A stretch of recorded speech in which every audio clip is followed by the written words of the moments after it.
والفوز دليلي، برازيلي والفوز دليلي، بس مصري واسم اسماعيلي. برازيلي والفوز دليلي، بس مصري واسم اسماعيلي.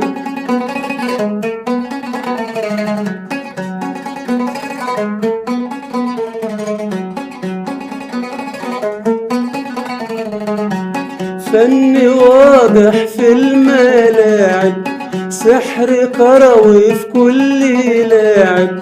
فن واضح في الملاعب، سحر كروي في كل لاعب. بالجوال بمحي المتاعب، بالجوال بمحي المتاعب، وجماهيري بتناديلي. برازيلي والفوز دليلي، برازيلي والفوز دليلي، بس مصري واسم اسماعيلي. السلام عليكم ورحمة الله وبركاته. أهلا بكم مشاهدينا الكرام في كل مكان، وبرنامج الإسماعيلي في 100 عام. حلقة جميلة جدا النهاردة، معانا نجم كبير، نجم النادي الإسماعيلي، وكان يلقب بريفالدو الكرة المصرية، أحد نجوم النادي الإسماعيلي اللي فاز ببطولات جميلة جدا، بطولة كأس مصر عام 2000 وبطولة الدوري 2002. نجم كبير جدا. إن شاء الله النهاردة هيكون ضيف عزيز وغالي علينا على برنامج الإسماعيلي في 100 عام، كابتن حمام إبراهيم. أهلا بك يا كابتن. اهلا بحضرتك وشرفتونا، وكل سنه وانتم طيبين والاسماعيلي بخير ان شاء الله، ونحتفل بالمئويه بشكل يليق بالنادي الاسماعيلي ان شاء الله. ربنا يخليك يا كابتن. ومعانا ضيف جميل جدا وصديق شخصي للكابتن حمام ابراهيم، وكابتن فؤاد. اهلا بك. اهلا بيك كابتن ايمن، شرفتونا، وانا سعيد ان انا مع واحد زي كابتن حمام ابراهيم، نجم من نجوم الزمالك الجميل. ربنا يخليك. ورياضي طبعا، الناس تعرف ان كابتن فؤاد رياضي، وكان بطلنا في الرياضه ومراكز الشباب وبطولات كتير. حمام ابراهيم، تقول يا كابتن بقى الفتره مجرد وجودك بقى في النادي الاسماعيلي، بدات انت بقى تتاقلم على الاسماعيليه وبتحب الاسماعيلي من قبل ما تيجي الاسماعيليه. فانت تقول ايه بدات عشان تاخد بقى توصل للمرحله اللي هنحكي فيها، بطوله كاس مصر 2000 ودوري 2002، وتقول لنا انتوا وصلتوا ايه البطولات برضو اللي وصلتوا لها، نهايات ايه كده. يعني يمكن اول حاجه، انا بعد انتقال النادي الاسماعيلي كان بالنسبه لي ده حلم كبير جدا، ويعني هقول لك حلم، انا يمكن ما كنتش اطمع ان انا اوصل اكتر من كده. يعني ان انا النادي الاسماعيلي ده بالنسبه لي حاجه كبيره جدا، وحاجه مثلث الكره المصريه، يعني ومثلث طول عمر الرعب الكره المصريه. طول عمر الاسماعيلي ما فيش حد ما بيحبش الاسماعيلي. الهرم الثالث. طول عمر الاسماعيلي منافس على كل البطولات. يمكن البطولات قليله، انما انك انت تبقى دايما منافس للاهلي والزمالك برغم كل الامكانيات وكل حاجه جامده، يعني الحاجات الكبيره طبعا اللي هم بيتمتعوا بيها، انما الاسماعيلي يبقى موجود ومنافس بالشكل ده. طبعا دي حاجه تحسب للنادي الاسماعيلي، وزي ما بيقولوا ان الاسماعيلي كان يعني زعيم الانديه الشعبيه، او مثلث الكره المصريه والضلع الثالث للكره المصريه في كل الاوقات وكل الازمان، مهما كانت يعني الظروف اللي هي بيمر بيها النادي الاسماعيلي. فطبعا يمكن احنا كان ليا الشرف ان انا امثل النادي الاسماعيلي في 6 مواسم. يمكن اول موسم 98 99 يعني احنا وصلنا نهائي كاس مصر. نهائي كاس مصر كان مع نادي الزمالك، وخسرنا طبعا في النهائي مع نادي الزمالك في القاهره. الموسم الثاني 99 2000 احنا خدنا ثاني دوري. وخدنا بطولة كاس مصر. تمام. موسم 2000 2001 خدنا ثالث دوري، ووصلنا نهائي كأس الكؤوس الأفريقية، بطولة أفريقيا لأبطال الكؤوس. تمام. طبعا ودي كانت حاجة عظيمة جدا. يمكن الفترة كنا طبعا احنا الموسم ده، يعني الموسم اللي احنا خدنا فيه كاس مصر 99 2000 ده كان النهائي مع نادي المقاولين العرب 4-0 في استاد القاهرة. وكنا يمكن الموسم اللي قبله كسبنا، يعني كان الدور قبل النهائي كان مع الاهلي في استاد الاسماعيليه، وكانت النتيجه 4-2 في الوقت ده. فخدنا كاس مصر طبعا. يعني كانت بطوله مهمه جدا اقف عندها، لان انت خدت كاس مصر، انت كنت بتلعب المقاولين وقبلها كاسب الاهلي، وقبلها كاسب فرق كبيره جدا عشان توصل كاس مصر، بتلعب في القاهره وتاخد من قلب استاد القاهره بالظبط كاس مصر. يمكن تقول لنا حاجه على الماتش ده. الماتش ده من الماتشات، يمكن الغريبه شويه والمهمه قوي بالنسبه لي، طبعا بالنسبه للفرقه كلها وبالنسبه للاسماعيليه كلها. يمكن احنا وصلنا النهائي ورحنا المقاولين، وكنا عاملين معسكر هناك يعني حوالي 4 ايام او 3 ايام قبل المباراه. كنا في فندق المقاولين العرب هناك في القاهره، والماتش ده كنا فيه اتفاق، يعني يمكن من الحاجات الطريفه برضو في المباراه دي. كان في اتفاق، كنت انا وبركات وسيد معوض يعني كنا احنا على العموم يعني كنا دايما ما بنسيبش بعض، يعني اصدقاء على طول مع بعض. فكان في اتفاق بيننا ان احنا يمكن جت اللقطه اللي احنا ماسكين ايدينا مع بعض بعد هدف بركات وبنجري وبتاع ده ونعمل. اصل انا شاهد ايام كنت حاضر في الماتش ده في استاد المقاولين، وكان محافظ الاسماعيليه حاضر اللواء فؤاد سعد الدين، كان شخصيه محترمه محبه للاسماعيلي، وكان معانا على فكره اللواء فؤاد كان معانا في كل الاوقات وكل المباريات كان بيحضرها معانا فعلا. يعني كان الاسماعيلي ماتش بيتابعه عمل ايه النهارده، كسب كده. فكانت اللقطه دي على فكره كانت ليها حكايه، ان قول لنا بقى اللقطه قبل المباراه متفقين ان اي حد فينا احنا الثلاثه هيجيب هدف، هنمسك ايدينا كده ونروح نعمل الحركه اللي احنا عملناها دي كانك نازل البحر. بالظبط. الشوط الاولاني المقاولين كان مقفلين جامد جدا، ويمكن ما رحناش فرصه خطر كانت على الجول، لان هم كانوا مقفلين جدا قدام منطقه الجزاء ماتش نهائي. ماتش نهائي. فبين الشوطين رحنا برضو متجمعين احنا الثلاثه وقلنا خلاص احنا لغينا الاتفاق اللي كان بيننا الاول ده، علشان يعني الدنيا مش ماشيه، احنا مش ماشيه معانا. والمقاولين نزلنا الشوط الثاني الحمد لله، طبعا اوتاكا حل اللغز بتاع المباراه واحرز الهدف الاول. بعد الهدف الثاني بتاع بركات، لما جاب بركات الهدف، حضرتك لو بتشوف بركات هو بيدور عليا وعلى عشان نفتكر الاتفاق، ورحنا فعلا ماسكين يعني عملنا الموضوع ده. طبعا والامور بدات تبقى كويسه، واحرزنا هدف ثاني وهدف ثالث. محمد صلاح ابو جريشه حضر الهدف الثالث والرابع وكسبنا الكاس. كانت فرحه كبيره جدا بالنسبه لي، يعني انا طبعا كانت اول بطوله ليا وبطوله غاليه جدا.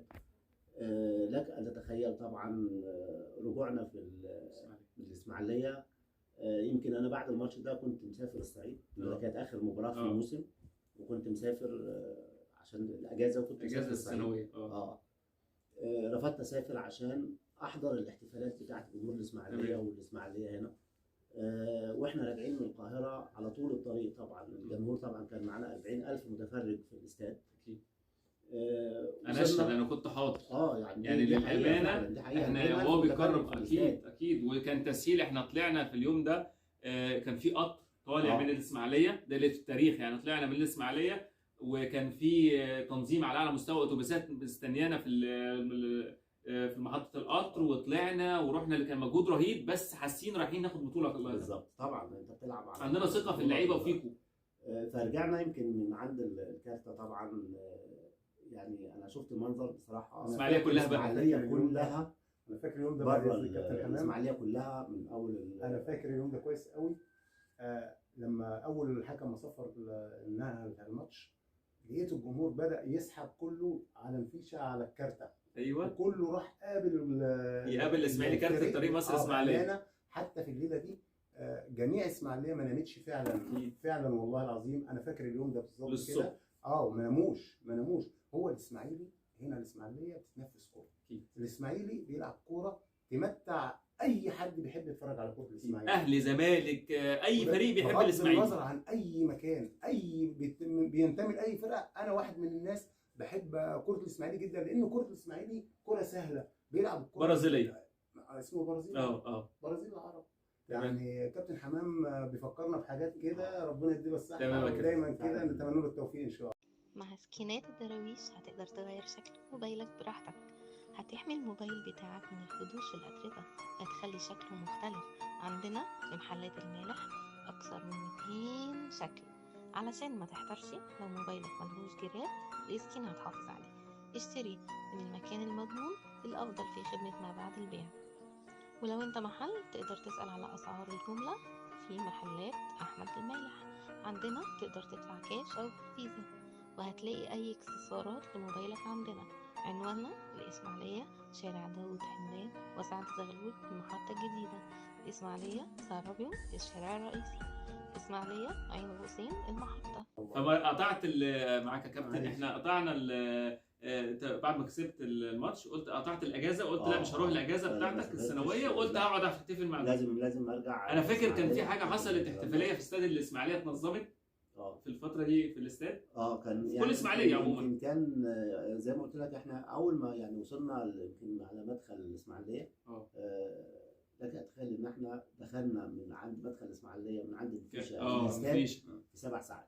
7 ساعات يعني انكم عديتوا الحدود. 7 ساعات لان كل الاسماعيليه بره في الشارع، وكل الاسماعيليه يعني مستنيانا على الطريق. دي كانت موقف غير طبيعي، وطبعا يعني كانت سعاده كبيره جدا بالنسبه لنا وبالنسبه للشعب الاسماعيليه. اليوم ده مش هتنزل الاسماعيليه كلها ولا مصر كلها، يعني عمرنا ما هننسى اليوم ده. والحمد لله يمكن بعد كاس مصر طبعا احنا لعبنا بطوله افريقيا، وكنا يعني عملنا مباريات يعني مع الترجي مع فرق كبيره. يمكن الماتشات بتاعه الكونفدراليه الافريقيه كانت طبعا هي كاس الكؤوس الافريقيه، كان المسمى الاول كاس الكؤوس الافريقيه. لعبنا اول مباراه مع المحله الليبي، تمام. كسبنا هنا 5 وخسرنا هناك 3-2 في ليبيا. تمام. يمكن المباراه الثانيه مع حي العربي السوداني كانت 8-0. وطبعا يعني الماتش ده كابتن انا كنت حاضر في الاستاد، اللي هو اللي اتلغى بعدين. يعني هم رفضوا ان هم احنا كسبنا 8-0 في الاستاد الاسماعيليه، لدرجه ان المعلم مش عارف يعد الاهداف قد ايه يا كابتن. بالظبط. وهم رفضوا يلعبوا ماتش هم طبعا هم يعني رفضوا يلعبوا مباراه العوده وقالوا يستكفوا بالدوري. يستكفوا كده. ويمكن حرصت هدف انا برضو ضربه جزاء، الهدف الثامن اللي هو قطعت الشبكه. وهي ايوه بالكوره يعني كانت شديده، قطعت الشبكه. يومها قاعد يقول لك الكوره راحت فين. فبعد كده يمكن لعبنا مع فريق اسمه دوار في الغاني. فريق من الفرق القويه كانت الفتره دي. كسبنا في الاسماعيليه كسبنا 4-0. تمام. وكسبنا هناك 2-0. تمام. يمكن بعد كده لعبنا مع فريق استاد ابيجان. كسبنا 5-0 في كوت ديفوار. كسبنا 5-0 هنا في استاد الاسماعيليه، وكسبنا هناك 2-0. تمام. للاسف يمكن الحظ العاثر في المباراه النهائيه كنا هنلاعب شبيبه القبائل الجزائري. للاسف قبل الماتش اتصبت انا وسيد معوض وحمص وسعد عبد الباقي. نص الفريق. يعني احنا الاربعه اللي كنا في نص الملعب اتصبنا احنا الاربعه. يمكن انا ما لعبتش الماتش اللي هو كان في اسماعيليه هنا. يمكن تعادلنا 1-1 ورحنا هناك تعادلنا 0-0 مع شبيبه القبائل. وكان فرق الاهداف. كان فرق يعني انا كنا يعني الاسماعيلي كان 0-0 هناك وهنا 1-1 وطلعنا فرق الاهداف، واحنا كنا حق يعني حتى جول. يعني ماتش جدا. عملنا يعني يمكن ماتش 8-0 ده يمكن كان اعلى رقم هيجيبه نادي مصري في بطوله افريقيا. ويمكن حزننا قوي ان احنا كنا حق بالبطوله دي، ان احنا كنا عايزين فعلا. لا انا البطوله كانت قريبه جدا يا كابتن. يعني الناس حزنت عليها، لان انت حتى في ماتشك هناك مع الجزائر شبيبه القبائل انت كنت مضيع 3-4 فرص. كابتن ابو جريشه الكره الاخيره اخر كره في المباراه. يعني اخر كره في المباراه انفراد لبركات لعبها جت في العارضه في القائم، ورجعت لمحمد صلاح ابو جريشه على 6 يارد. بس هو طبعا كان في تدخل معاه من لاعب من شبيبه القبائل جت فوق العارضه يعني. فخسرنا طبعا البطوله دي. فيمكن ربنا عوضنا في الموسم 2001 2002. قبل ما نيجي النقطه ده يا كابتن، عشان الاجيال اللي تعرف ان احنا ضيعنا بطولات قد ده اللي خدناها 10 مرات. يعني الاسماعيلي لو هتقاس بالبطولات اللي ضاعت، ودي كان لسوء الحظ او لقدر لظروف مثلا اللعيبه او اصابات زي ما حضرتك بتقول، لكن لو الموضوع ماشي طبيعي كان الاسماعيلي يبقى عنده ولا 50 بطوله. احنا يمكن زي ما قلت لحضرتك في ال6 مواسم دول احنا خسرنا 5 نهائيات، وده رقم كبير. وخلالهم خدنا طبعا يعني وصلنا 7، خدنا بطوله الكاس وبطوله الدوري، وخسرنا 5 نهائيات يمكن. ودي كانت وكنا احق بصراحه بالخمس نهائيات دول. لان حضراتكم يا كابتن كنتوا جيل عظيم، والجيل ده من اهم الاجيال زي ما بنقول جيل افريقيا، واللي خد بطوله افريقيا سنه 70 جيل عظماء، ودوري 67 الجيل اللي خد دوري 2002 وكاس مصر 2000 وبطولات اللي حضرتك قلتها وصلتوها. الاجيال دي يعني تدرس من تاريخ النادي الاسماعيلي، واحنا بنتكلم على تاريخ النادي الاسماعيلي في 100 عام. فاحنا بنحكي عشان الناس الاجيال اللي جايه، وكل الاجيال اللي جايه تعرف ان النادي الاسماعيلي نادي عظيم، واللعيبه دي اللي كانت لعيبه عظيمه ومخلصه ومحبه للنادي الاسماعيلي واخلاق رياضيه عاليه جدا، لازم يعرفوا ان اهم حاجه حبك للنادي الاسماعيلي وما يهمناش اي حاجه ثانيه الناس تتكلم عننا. طبعا يعني النادي الاسماعيلي نادي كبير جدا ونادي عظيم ونادي يعني ليه مكانة كبيرة جدا في الوطن العربي كله وفي افريقيا. وجمهوره يعني لا يمكن ممكن تشوف جمهور بالشكل وبالحب وبالاخلاص يعني بالالتفاف حول الجمهور بيحبك يا كابتن جدا. يعني انا قريب للجمهور وانا في الميديا وفي الاعلام، الناس معايا عارفين ان حضراتكم ليكوا انجاز تاريخي وان انتوا ناس مؤثره مع النادي الاسماعيلي، فدايما نذكركم بالخير. فدي برضو يعني السيره الجميله والسيره الطيبه اهم، يعني الشهره هي دي محبه الناس. الحمد لله يعني دي اهم حاجه، الحب المتبادل والاحترام المتبادل بيني وبين جماهير الاسماعيليه. الحمد لله يعني دي حاجه كانت بتسعدني، ودي حاجه من اكتر الحاجات اللي انا كسبتها في حياتي، وجودي في النادي الاسماعيلي وحب جماهير الاسماعيليه دي ان شاء الله. احنا سعداء جدا من خلال برنامجنا برنامج الاسماعيلي في 100 عام، الذي يتناول كل ما يخص النادي الاسماعيلي من تاريخ النادي الاسماعيلي. وكان سعداء بوجود كابتن فؤاد معانا النهارده كضيف واخ الكابتن حمام، وان شاء الله نلتقي بمفاجآت كتيره وبرنامجنا وتاريخ الاسماعيلي في 100 عام. شاهدونا وتابعوا معنا على قناه الاعلام ايمن عبد العظيم وموقع اخبار قناه وسينا، والسلام عليكم ورحمه الله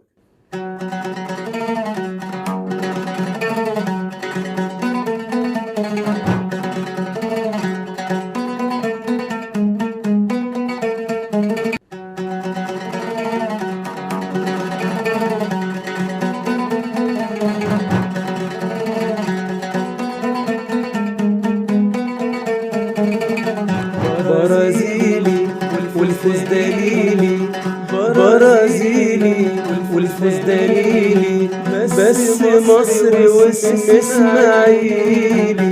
برازيلي والفوز دليلي، بس مصري واسم اسماعيلي.